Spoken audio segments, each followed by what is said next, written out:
Hello, good morning and welcome. It's Monday, March the 17th. I'm Anne McElvoy from Politico. And I'm Sam Coates from Sky News. And we are thrilled to announce this podcast is officially Politics at Sam and Anne's. New name, new pictures, but the same mission. Everything you need to know about the day ahead in British politics in under 20 minutes. Not only am I very excited that Anne will be here with us every day, she's not only the sharpest, best connected, most experienced, not to say funniest journalist and analyst in the business, but we have also managed to find someone brave enough to log into this video call just after 6:30 in the morning, every morning, and cope with whatever sight lies before her. And I can tell you, listeners, that really is a commitment. Yes, it is official, Sam. We are the new political pairing on the block. Are we? It is a new dawn, is it not, as someone once said. Brilliant to be with Sam. We will be keeping each other on our toes on the big stories and also casting some light on the main international stories affecting Westminster in our politics. I am a Newcastle fan, so it's a pretty good Monday morning for me, beaming in here from Clerkenwell borders, as the estate agents would call it. Sam, you're in your kitchen, I think, in Lewisham, or is that Greater Blackheath these days? Hither Green, I think, is what we would call it here. Anyway, that's enough about us. Let's continue with the point of this podcast and start with a quick canter through the biggest things of this week. So today, Monday, it's the first meeting of Great British Energy. Will it have a budget cut before it gets properly down to work? Rachel Reeves is summoning the regulators to tell them to concentrate on growth, as if they hadn't been reading the papers. Stand by for another Quango abolition. The Office of the Regulator of Community Interest Companies is for the chop. So long and farewell. I didn't even know you existed. Much more interesting, by the way, is a column by Harry Cole in The Sun saying that there's a memo on the Prime Minister's desk calling for many, many more Quangos to be axed, including the forthcoming football regulator. So it looks like all those Premier League tickets and the lobbying that will have gone with them didn't go to waste. Tuesday, Liz Kendall launches her welfare green paper. That's our number one topic today, so stand by for that. The Tories launched their policy development process, which just seems to be another set of shadow cabinet ministers being in charge of their own briefs, bizarrely. And the assisted dying bill is back for a couple of days. Wednesday, it's those traditional PMQs, and the Home Office Victims of Terrorism review is also penciled in. Thursday, the Bank of England interest rate decision, Darren Jones doing a speech at Bloomberg, and military chiefs holding a planning meeting over Ukraine, and particularly cooperation and interoperability with allies. Now, there is a clearly political story that's evident from all of the papers this morning, and that is the changes planned by this government to welfare. Not that we have many new listeners needing to start here, but the background for why we're having this round now is really important. Right. So next week is the spring statement, and that's Rachel Reeves, economic watchdog, marking her homework like it does twice a year, and it's all but certain to find that she's got to spend more than planned because of worse than expected growth, meaning less tax revenue and higher than expected borrowing. That means she's in danger of breaking her self-imposed borrowing limits, her promise that taxes, not borrowing, will fund day-to-day government from 2029. But that means the big picture of that is she needs cash. She needs savings suddenly. Right. Separately, and it's really important to remember that this was originally completely separate and wasn't meant to come together at this point. The Work and Pensions Secretary, Liz Kendall, has been working on an overhaul of the benefit system because the bill is spiralling out of control, and her proposals can be outlined tomorrow. Now, I'm told all the way along she was looking to save about £5 billion from the bill, but the big change in the last few weeks is that rather than being allowed to keep some or all of the savings to reinvest in the system, those savings are now being demanded by the Treasury, and the Treasury want to cash in on them next week to help with that fiscal problem that Rachel Reeves had. Now, that wasn't the case 4, 5, 6, 7 weeks ago, but it is now. And I think it's that switch in approach that's responsible for the rush, that kind of sense of chaos and some of the tension in government. And, you know, that's why there is this sense that in the last few days, things have been going on and off the table. Very quickly, let me tell you what we're expecting. As I understand it, as the Sunday Times reported yesterday, those suggestions that have been bubbling around for about a week that personal independent payments are going to be frozen, which would give the Treasury immediate billions in saving. Well, that isn't going to happen. They are still going to rise. It looked like that would provoke too much of a backlash, and some even wondering whether it was properly one of the proposals in the first place. Instead, what they're going to do is they're going to make it harder for people to get those personal independent payments. So in Treasury jargon, that's dealing with the flow, not the stock, and squeeze the number going on to that. And they're going to abolish the work capability allowance and cut the top rate of incapacity benefit. So that's the backdrop. And where does that leave us politically? Well, one of the things that I've been looking into, Sam, is how the cabinet is reacting to this, because of course you get a lot of pushback on welfare, and any welfare, and particularly when it involves disability and sickness claims. But I think what has really expedited the need to find a solution to sort of cauterize this basically rebellion that's internal to the top Starmer team, as well as the backbenchers on whose votes it relies, is that there is now quite a vocal group who've been speaking out last week, and this leaked out, covered in Politico, Sky and elsewhere, that the cabinet had been tetchy, the tetchiest meeting I think that it had had since the start of the government.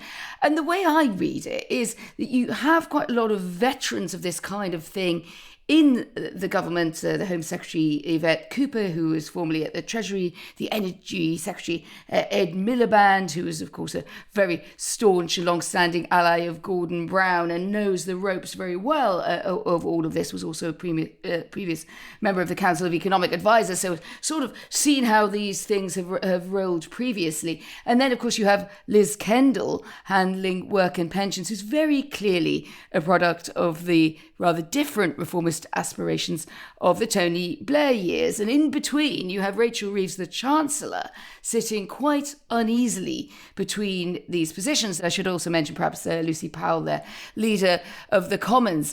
It would maybe be going too far to say that you've got a kind of Brownites ganging up here on whatever Starmerite is. But for the first time, instead of the Prime Minister just saying, well, here's the plan, it's necessary, he went out and gave very boosterish speeches, didn't he, saying, this has got to change. People feel in their bones that there are too many people on sickness benefits, many of whom could work. Liz Kendall was even more bracing, talking about people taking the mickey. And I think that really has produced a backlash from a lot of people who just politically don't agree, and who I think are also saying, and this is more of a problem for Liz Kendall, you won't get the savings back as easily as you think from this. One of them is also George Osborne, the former Chancellor, who explained on his podcast why he didn't go down that route on PIP. And I suspect altogether that is the reason for a bit of a retreat. But what happens next? I think it's important to distinguish between a couple of different things. That we've been picking over that cabinet meeting that took place last Tuesday for a few days. And we've got to be careful not to allow number 10 the ability to deny something that didn't happen. As far as I understand it, at that meeting last Tuesday, the tension, the rockiness, the open questioning was not about the welfare proposals specifically. That wasn't aired in the meeting. The criticism about that has taken place outside of it privately. What happened in the cabinet meeting, as first reported by Gary Gibbon of Channel 4 News, in fact, although that many people claim an exclusive on that story, was that they were criticising the fiscal rules, or at least openly talking about the fiscal rules, which is effectively a challenge to Rachel Reeves for the first time. The sort of criticism around the welfare payments has all been happening in private. But I think when it comes to your characterisation of the cabinet, I would completely agree. I think we are seeing a bit of a fissure. I would take the same characters and put a sort of maybe a slightly different just label on it, but it's the same thing. When you listen to Wes Streeting talk about, the welfare changes, he was talking about, yesterday, 1,000 people every day signing in to receive PIP. That's over the course of the year, the city the size of Manchester. You can see a sort of reforming zeal from him, and I would say his wing of the cabinet. And I think that the rest of the cabinet while there are varying degrees of enthusiasm for all of this, it's almost like the kind of the Wes's versus the rest a little bit. If you put Rachel Reeves in the camp of Wes Streeting, and I think there's lots of evidence to suggest that they are very, very, very close, and that Wes and people who are allies of Wes Streeting are some of the biggest backers of the Chancellor in this cabinet, at a point where actually, if you look around, others are starting to be a little bit less sure about the direction. But that's a separate argument from the one that's happening over welfare specifically. Now, Number 10 is having more Labour MPs into Downing Street today to try and soften the rebellion. The decision to sort of pitch roll to say that they're not going to freeze independent payments, well, that will take a bit of an edge off the rebellion. But the principled objection of Labour MPs, including some that I talked to last night, was if you are genuinely severely disabled and cannot work, what are we doing freezing, or, raising below inflation any of your benefits because you don't have a choice and are unable to work? So why are we harming those people when there's a cost of living crisis? And if the government goes ahead with a cut or some kind of freeze to the top rate of incapacity benefit, then that's exactly what we're doing. So there still could be a rebellion. It might be minimised. Some of the wind might have gone out of the sails, but there does feel like there's still an issue. I think you're absolutely right also to point out, Sam, this challenge to the fiscal rules. And there Rachel Reeves really cannot give ground, I suspect, without losing her authority as Chancellor. But it was coming pretty close to that, wasn't it? And you're absolutely right. The conversation was about that, but the welfare and particularly those changes kicked it off. It was like, well, why do we have to do this anyway? Why do we keep this spending corset so tight? And people looking around, trying to find other examples. I also heard in other countries, including Germany, saying, well, other countries are finding different ways to kind of raise money off the balance sheet. I imagine Rachel Reeves would be very keen to stamp down on that, because that goes right to the heart of her authority as Chancellor. Her argument to her colleagues is, look at Germany, the cost of borrowing has gone up there, so we can't do the same. So for all that thinks that Germany is a blueprint for what happens next, then you can't go down that route. But look, for all of the great coverage that Keir Starmer has had in public about what he's been doing in Ukraine, the conversations I was having at the end of last week suggest an altogether less happy government below the surface. That the gap between the coverage and the conversations was quite stark on this. And I know fiscal rules are a horrible phrase that nobody wants to hear before 8 o'clock in the morning, but Rachel Reeves' borrowing target and how they leave the government with almost no ability to spend more money, increase the cash flow into areas that need it is the big constraining thing of this government. One member of the government said to me on Thursday, look, they just leave us in a bind. I don't know how it gets better.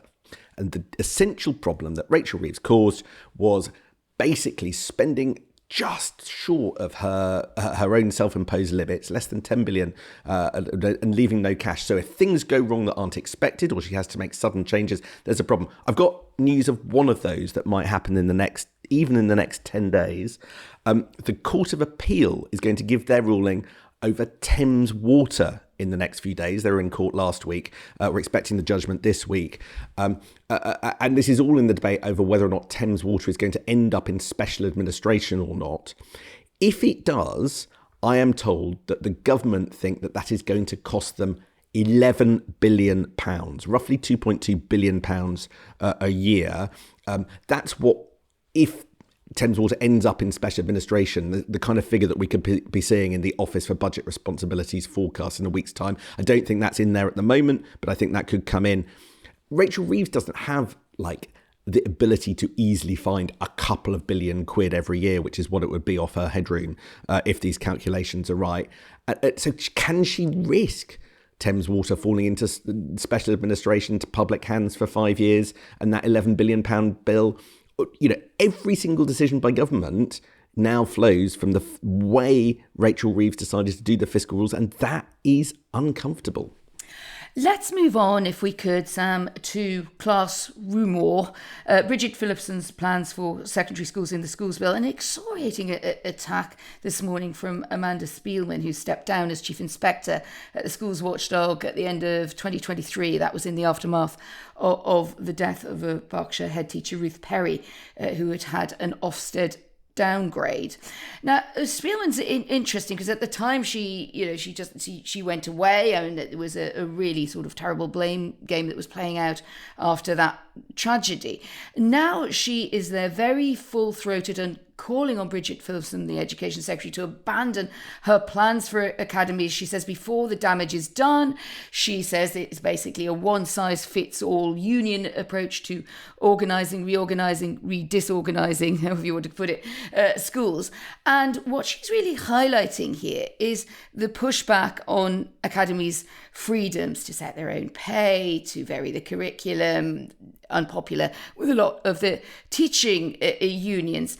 And what struck me, having written a lot about academies, both when they were first set up and then that was under Tony Blair and then refined and extended under David Cameron's government, was really the driver for academies becoming the default mechanism of reforming schools, was to say that every time a school was failing, secondary schools, that they would be automatically converted into academies. Free schools got a bit lost along the way. That was a bit of a diversion there under David Cameron and Michael Gove. But fundamentally, academies were the unquestioned model. And this seems to be under some challenge. I think that there's a justification there to what Amanda Spielman is saying in this bill. And the big question is really, did Bridget Phillipson intend to go so far? The suggestion is that she was being influenced by the unions, but maybe she just also herself wanted to constrain some of the freedoms of academies. But why? What's the intention of that?